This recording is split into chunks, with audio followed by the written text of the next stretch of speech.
The Voices Unheard program at Boston Post-Adoption Resources is designed to empower adult adoptees in expressing their personal stories and to expand public knowledge and awareness around lived adoptee experiences.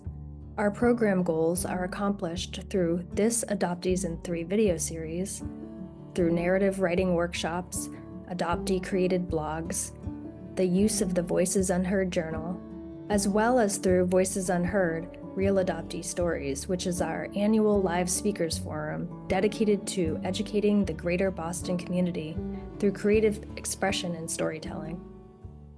Welcome to Adoptees in 3, Connecting Mind, Heart, and Action. This interview series is produced by Boston Post-Adoption Resources from within the adoptee-focused Voices Unheard program.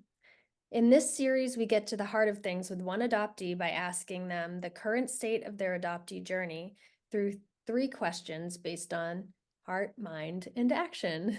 I am Elsie Coppola, an adoptee and the program director of Voices Unheard through Boston Post-Adoption Resources. And I am an adoption trauma-informed therapist. I am happy to have David Bohl as our guest with me today. Hi, David. Oh, Elsie, I'm delighted to be here. Thanks for having me. I'm just going to introduce you a little bit. David is a relinquishee and an adoptee. He's a clinical substance abuse counselor, a master addiction counselor. He's a professional consultant on addiction and relinquishment at Beacon Confidential, as well as a former consumer of substance use disorder and mental health services himself. He's also a writer, speaker, and the author of Parallel Universes, The Story of Rebirth, a memoir that chronicles the intersection of adoption and addiction and his life. He's also the author of Relinquishment and Addiction, What Trauma Has to Do with It. I actually have it here. It's a monograph that provides an overview of the complex issues involved in relinquishment and adoption, and in particular as they relate to the susceptibility of addiction. So it's so great to have you here. I feel like we were just talking that a lot of our work, a lot of my work has been addiction and adoption, and you're kind of like the addiction and adoption person that I keep reading and hearing about over the years. Absolutely. Likewise. And I think that's a good thing, right? I mean, 5 years ago, there wasn't a lot of information about this out in public or where one could have this talk. And now it's proliferating. And I think it's doing our community a wonderful service. Yeah, it's so important. It is so crazy to me that it hasn't been out there more. It's like, we have a 45% higher chance of addiction as adoptees. And working in programs, I've seen it's like a quarter of my clients have been adoptees. Mm-hmm. Mm-hmm. I had the same experience when I was in grad school doing my practicum. I had at one time 50% of my caseload was adoptees, and I said, "This isn't right." And I sought my supervisor. I spoke to him about it. He said, "I have no idea what the statistics should be. I mean, I understand that we would be overrepresented in the population, but is it that high?" And ever since then, I've certainly paid a lot of attention to our community. Yes. Yeah. Well, thank you so much for all the work you're doing. And I definitely, I just read one of your blogs that came out, I think this week, about the butterfly, the idea of like that pain is essential to growth and just, like as you're growing into a new identity, which is something you do both as someone in recovery and as an adoptee coming out of the fog and throughout, your life. So I thought it was a good one. Well, that was a great synopsis. Thank you for that. I appreciate it. And thank you for the work that you do as well. Yeah. So do you want to jump into these questions? Sure, let's do it. The first one, the mind question. If you were to make a movie about your current adoptee journey or just your adoptee journey as a whole, what would you title the movie? I absolutely love this question, and it's a great question. And I wish there was a simple answer, but the beauty of this question is there isn't. It's going to be different for everybody, and that's certainly true with me as well. But one thing's for certain, and I'm talking not only about myself, but I'm talking to a large community. And many of us who are separated from family of origin, we have very unique experiences, and our stories are immensely complex. But what most of us have in common is that we spend our lives seeking that elusive feeling of belonging, right? And that's been my experience, and that's been experience of many others I've heard in the community. And that seeking of feeling of belonging can take on many different forms, right? It could be like we feel like something's wrong with us, or we feel like other people have instructions as to how to live life and we don't, or it's just generally being disconnected for people or being incapable of happiness and success, or just being different from others and being a burden. But Right. ultimately, it was that something was missing, right? That's my experience of seeking that wholeness. And all of those things that I just mentioned are my experiences too. I've had those feelings at one time and another. So for so many years, the title of my adoption journey would have been seeking wholeness, right? That was my story. Mm. And that's a story that resonates in our community. But you know what? That's only part of the story. Thank goodness, right? Because it was exhausting. Right? Many of us, and maybe you can relate to this as well. You know, it's like that song, and I'm dating myself. Yeah, I'm a boomer, I know, but the song called "The Seeker" by the Who, and the lyric goes, you know, they call me the seeker. I've been searching low and high. I won't get what I'm after till I die. And that's the way it seemed. And that's what I keep hearing in a heartbreaking sense in our community. Everybody says, okay, give me the next thing to do. And I do it, but I don't seem to get that closure, right? I don't get to get that wholeness, right? So we do this. We chase resources. We reach out to the community. We think we understand what we need to do, but we never feel that connection. And that's the gift, right? Mm. Or the blessing or the detriment of having that separation experience. So we keep throwing ourselves into more endeavors because we feel stressed and we never seem able to fill that void inside. Or sometimes we get so overwhelmed, right? How many times do we see this? People enthusiastically come into our community, they get overwhelmed and they need to take a break because it's just so much. It's just too much. Yes. The psychological exhaustion of chasing that elusive dream or that elusive wholeness, and then feeling even more incomplete or more defective, feeling that shame that comes not from not being able to achieve that sense of completeness. And that was my experience, right? So we struggle.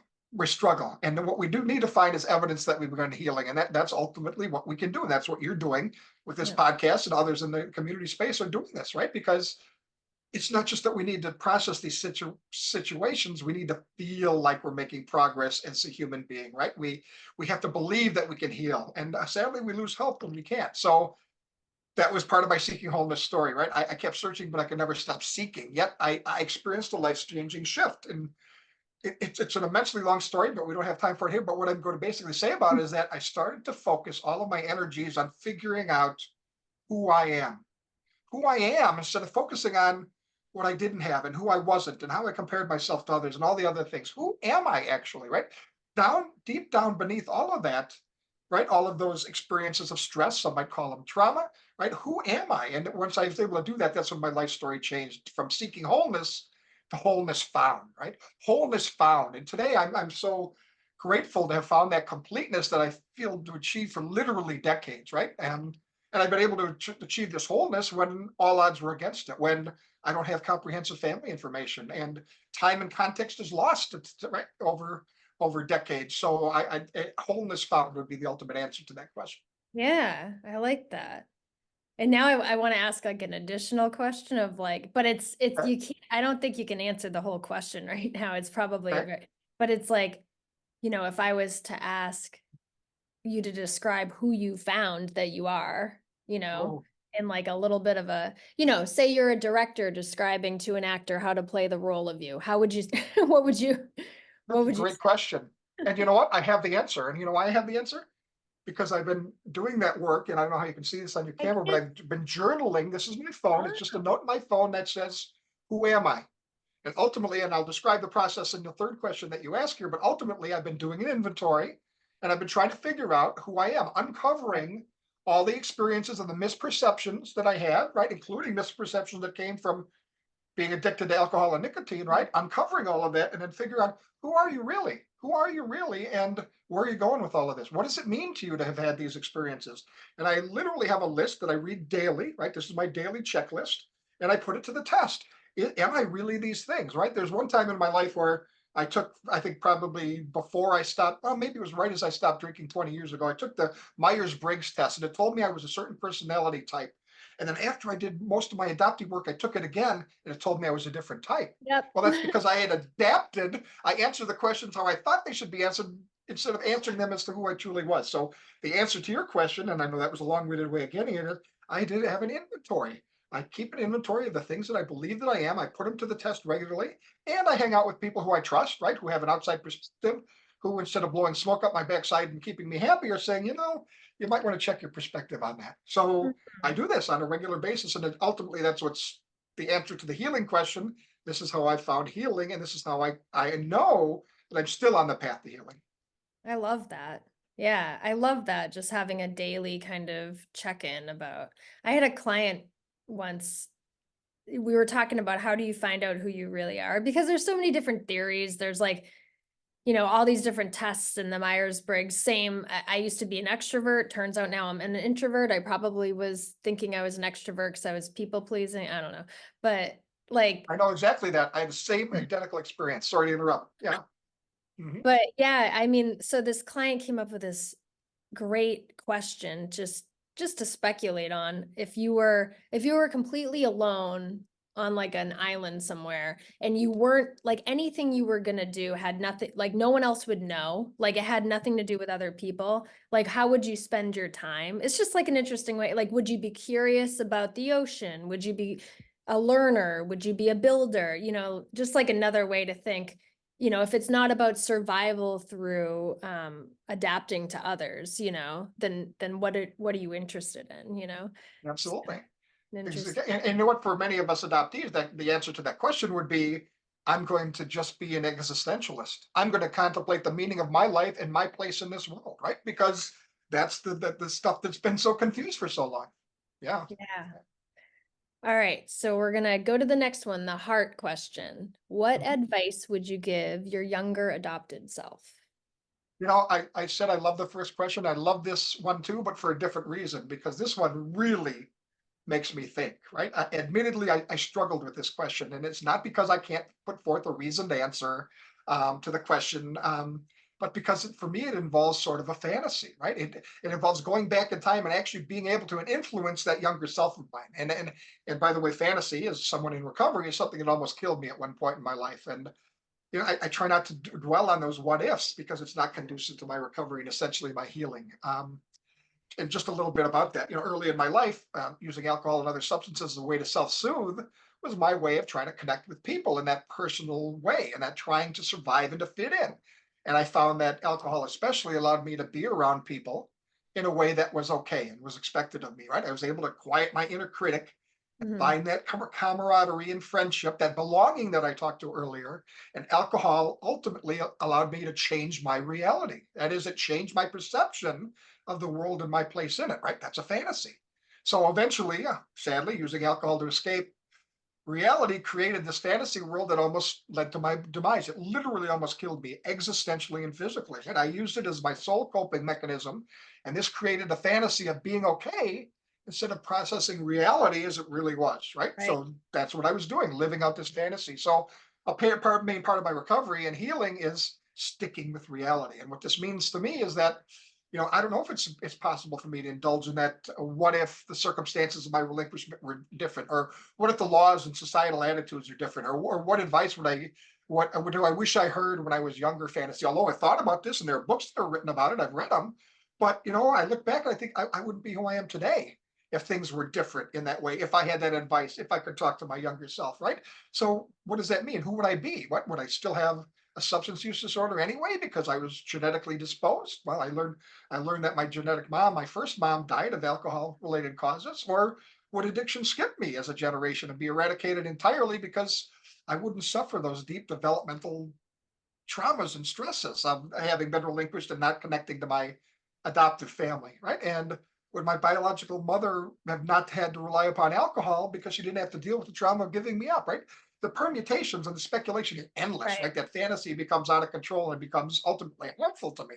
And for me to give energy to it because it's exhausting to imagine. So you mentioned my book earlier, and in my book Parallel Universes, I talk about this a little bit. I allude to the idea that there's another me in this other universe where my relinquishment didn't Mhm. occur, and I'm some other person, right? Even today, my name is David, but my first name was Baby Boy Bender. On my right, there are two of me out there somewhere. Mhm. So I lived a totally different life in this fantasy world that didn't end up with me having seizures and going to rehabilitation and getting sober. But I can't give this rumination too much room because of the possibilities are infinite, right? Maybe I'm not giving up. Maybe my biological mother still relied upon alcohol, though, and I grew up in chaos and I turned chaos myself to help me cope. And perhaps I become instantly resilient and I never drink again, nor do my children. And we have this great life, but it comes out somewhere else, right? Maybe I'm whatever. Maybe I have an anxiety disorder. Maybe I use gambling. Maybe I self-soothe in other ways that aren't healthy, right? So the foundation of my conflict and my healing and recovery lies in the fact that I had to acknowledge that not only was I relinquished, but that I struggled to attach to my family who raised me, that I had trouble trusting anybody, including myself. And that's all part of my story, right?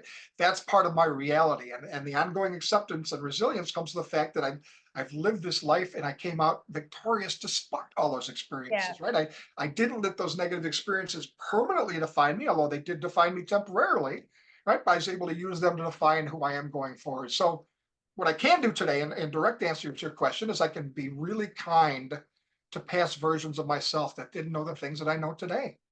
And that's Yeah. what I have to do. That's what forgiveness and that's what getting rid of shame are all about. I can stop blaming myself for these negative feelings, like thinking something was inherently wrong with me. And Mhm. right, and I have to know today that I didn't cause these problems, and I should have been expected to work through them on my own. We know this today, right? So that Yeah. advice is really to present myself, right? Reminding myself that it was my experiences and my environment, my perceptions that were dysfunctional, not me, right? I Yeah. adapted and I survived the best I could, and now I can see it today. So ultimately, that's how I look at it: being kind to my younger self, right? Not judging myself too harshly for reacting in survival mode when survival mode was called for. So it's like almost like instead of advice or like changing how things went, because you wouldn't be you if you did, it's more just like care and compassion for that younger part, just like loving Exactly. thoughts and care. Yeah, I Right, like that. exactly. A lot of therapy that a large part of therapy, if one were to go through therapy for trauma, is about cognitive restructuring, Mm. re-examining perceptions that occurred in the past, given the context of the past, and seeing if they're still useful today. And that's part of that exercise, right? It's right. Were things really as I saw them back then, or were they the way they are, and I just couldn't do anything about them, and I could only Right. wait until I was stronger to do something about them today? And oftentimes it's the latter. Yeah, I love that. All right, so we're going to jump into the third question, the action Okay, question. How are sure. you feeling today? What works for you? What are you doing in the world? And we already talked about some of the a lot. You're doing a lot, but what is the what is the kind of thing that you really get into on a daily basis for healing, and what's working for you? Well, I appreciate that. And to start off, I have to say something, and I hope it doesn't sound arrogant because it's not meant to be arrogant. My daily mantra, LC, is in most ways, my life is ideal today. In most ways, it's not perfect. It's not that I don't have struggles. It's not that I don't have to process things, but in most ways, I have a great life. And I say that not to brag. I say that because I'm astonished, right? Given everything that I've experienced, including addiction and everything else, I'm really fortunate that that's the case today. And ultimately, that didn't come without some work, as you've alluded to in your question, right? Both the inner work and the activist work, or what I would call advocacy work. And ultimately, I've employed the same fundamental strategies and philosophies that help me get back to reality, like I talked about before, right? I have to understand who I was, who I am, and how I operate, right? And the only difference today from when I started employing those strategies years ago is that I don't have to spend all my time and energy doing it now, right? I don't Mhm. have to do constant internal work, and I don't get overwhelmed, and I don't get exhausted doing this on a daily basis anymore. And that's not only because I practice at them, and that's really important, right? I practice these philosophies and strategies over a really long period of time, but it's also because I know that they work, right? I finally have some self-confidence, some self-efficacy, and I believe that they continue to sustain me no matter what happens in life. And stuff is going to happen, right? Yeah. We're people who need to process things as they happen. Things are going to happen in life. So most simply, what I need to do is I need to take intentional action, right? I have to take action to continue to feel that wholeness that I talked about earlier, because for many reasons. But number one, guess what? Time does not heal all wounds, right? Time is not the magic salve for all wounds, right? Well, Mm. what does? Well, healing heals all wounds, Right. right? Intentional healing is what heals those wounds. And when I say intentional healing, I mean becoming and remaining healthy by merging this realism that I talked about, what I feel is real and true and honest and genuine, with what really is true, right? That reality. And I do this through ongoing learning and inner work and working in a community of people with like minds and like motivations, and by trusting some confidants who help me to um, see some perspectives that are healthier for me. So put another way, it's not just intentional effort, but I'm creating safety. I'm finding validation of my story and my experiences. I'm raising my awareness of what's available to me out there. It's reframing, like that cognitive restructuring, reframing experiences and perspectives. And it's in finding a peace of mind through knowing that I've made the effort and I've done my best, despite Mhm. all of these horrific experiences that I might have had, and that I'm becoming capable of healing these wounds, right? Some people call that self actualization. I don't often use that term because it's a term that's misunderstood sometimes, but that's the process of intentional healing. I actually refer to it as relentlessly pursuing reality, right? Keeping with the reality Yeah, I theme, like that. relentlessly pursuing reality. I work RPR for really short. there you go, right? RPR, right? I work hard. You saw my note, right? I get curious. I explore. I experiment. I take action. I talk to others who can mirror things to me that I didn't get when I didn't have the genetic mirroring, right? So I can better know myself. Ultimately, to thine own self be true. How can thine own self be? Can we, be true to our own selves if we don't who we are? I'm just like you. I'm complex. I'm complicated. I don't know if you do or not, but I have a very loud and active inner monologue. So I have to work really Oh, hard to yeah. keep from my brain working too hard, right? There's a great movie about it. I don't know if you saw it. It's called Violet, by Oh, Justine Bateman. It's a phenomenal movie. It talks about this. But anyway, I've recommended that to some in the community and they adore it. Actually, I'm thinking about getting a group together and watching it and processing it afterwards. But it talks about that inner monologue and how to overcome it, right? But so to use a recovery term, I have to regularly take inventory to yeah. know who I am, right? That phone note that I showed Yep. you. So, um, but it's a little more specific, right? If I have to break it down, this philosophy, because you asked specifically, what am I doing? This philosophy is about discipline, right? Discipline studying myself, my thinking, my assumptions and actions, right? It's about developing this philosophy as life changes and I grow older and I have more experiences. It's about asking the question in each moment, what do I know right now? What Yeah. do I know right now? What are some of the things I didn't know before? What can't I know? What don't I have access to? And by the way, what does this mean to me? Right? Those of us in the adoption community, many of us testify, oh yeah, that was told from the very beginning that I was adopted, but it was never discussed what that meant to anybody Mm. in the family, right? So I have to ask what this means to me. Sometimes I have to reverse engineer myself. I have to take a Myers-Briggs test, or I have to take a Strengths Finder test, or I have to go to chapter 9 in Nancy Varia's book, Coming Home to Self, and go through the checklist to make sure I understand what my favorite things are, what my preferences are, what Mhm. really gives me enthusiasm. Right? And I have to reflect on those and make sure I'm trying to incorporate who I am in my life instead of hiding myself or trying to change myself in ways Yeah. that aren't What possible. do I Right? what do I know about who I am? Yeah, it's and like just Exactly. like the information that you learn in your head, it seems like for you over time it's gotten into like who you are in your heart. It's like you can know Absolutely. this is, and also just like I'm really into the parts theory stuff, and I have these like five main characters. I feel like they make up who I am. One is an addict in recovery, but that character is the one I kind of bring in when I need to do something brave or impulsive, because that's the character that will do it, and Right. I have this other part that's her name's Libby because that was my name prior to adoption. And she's kind of like my old soul, creative, intuitive part, and I like to bring her in. Or I think through the process of recovery, she's taken up a lot more room. Mhm, But mhm. that inner monologue, I was like laughing because I was like, yeah, I have a whole committee of main characters that I'm constantly talking with in my head and writing Absolutely. about.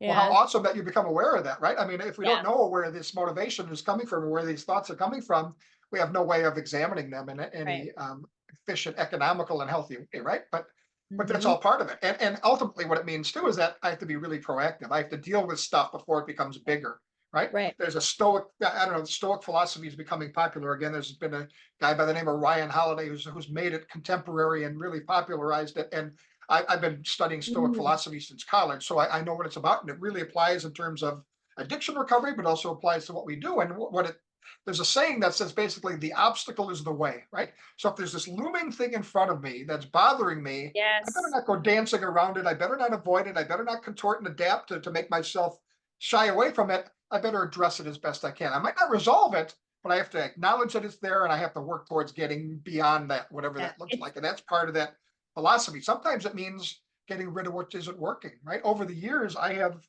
sadly, and I don't mean this in a vindictive way, I've sadly had to distance myself from some unhealthy people, right? And that's something I couldn't do before, right? It was always Yeah. trying to be the people pleaser, right? I couldn't afford, I did my mind to send anybody packing. Now I can't be near dysfunction for too long, right? Because it's right, they say you are the five top people that you hang around with. I can't do that anymore, right? So I have to find healthy people to connect with in non-shaming ways, right? In both inside and outside of our community. And that's part of that philosophy that helps me lead that principled life, right? Where my beliefs and who I think I am are in concert with the way I act, right? And it's like a community, right? The one thing we talk about, all the values that are important to me, it's conscientiousness, and truthfulness. If I say I'm going to do something, or if I say I'm doing something, or I am something, I better be that, or I better do that. Otherwise, I've gaslit the entire community. I've made everybody feel unsafe. So that's part of that daily thing. And of course, as I'm doing all of this, I have to practice what I preach. I have to engage in daily self-care, right? I have to take care of myself physically and emotionally and intellectually and relationally. And one of the things that helps me do that is practicing this science called Blue Mind. Blue Mind is basically talks about how being in, on, or around the water can have meditative benefits, right? Any Oh number of my God. benefits. Okay, well, now I want to talk to you about dipping in the ocean. I've really gotten into going in the water and the healing of just the well, there's the temperature change and like the, getting used to relaxing into like a shift of trauma in your body, and but Mhm. just being near the ocean is amazing. And I didn't really Absolutely. know about that until I moved here, and I've been learning more about it. So There's lots of science behind that, but the simple science, as you probably know, is right. There's a smell to it, right? The smell makes you yeah. more present because you're examining your senses. There's a reflection of light off the waves. It's like staring into a bonfire. It's a random reflection of things off the waves, right? And plus, the Wow. sounds can be really soothing because they're green or that brown wave that can be really helpful to us. So, lots of science behind this. Really interestingly enough, there was a book written about this. I don't know, maybe 10 years ago by an author by the name of Wallace J. Nichols called Blue Mind. It was the name of the book.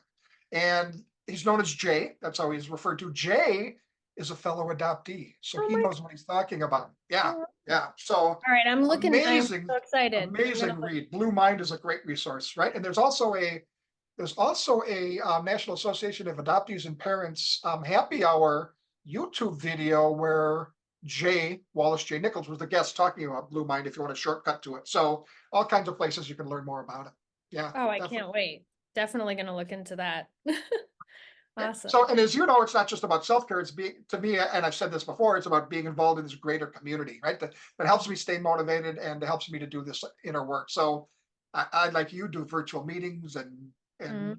education events and social media discussions, and I go to conferences and meetups, and I contribute content for discussion to the community as well to make Yeah. sure I'm part of the mission, right? I also sit on the board of Wisconsin Family Connections, which is an organization that helps people who've been separated from family of origin. And I'm actually, I don't know if you've heard about it or if this is going to be released by the time the event comes out, but I'm also co-sponsoring an event called Fog Lift Chicago, which is an interactive Oh, experience that raises the awareness and alleviates the burdens of fear, obligation, and guilt. Fog Lift, FOG, fear, obligation, and guilt that those of us who have been separated from family of origin are feeling. So it's a day and a half event in Chicago where we'll see the reckoning with the primal wound and some other art events and some interactive experiences and build that trust and camaraderie that eluded so many of us throughout the life. And the oh, last thing to answer that question, right? You talked about my business, right? I work with a lot of people through my private practice firm Beacon Confidential who have had separation from family of origin experiences and the intersection of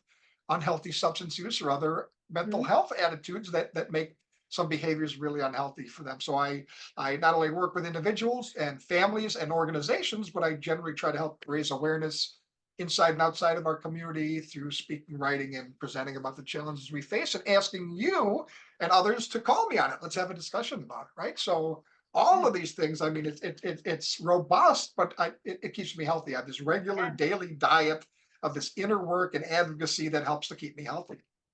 Yeah, I mean, it seems like you just have this like really full, like beautiful, connected life. And there's so much you're doing in the community, and it makes sense that your life is this way at this point, Well, you know?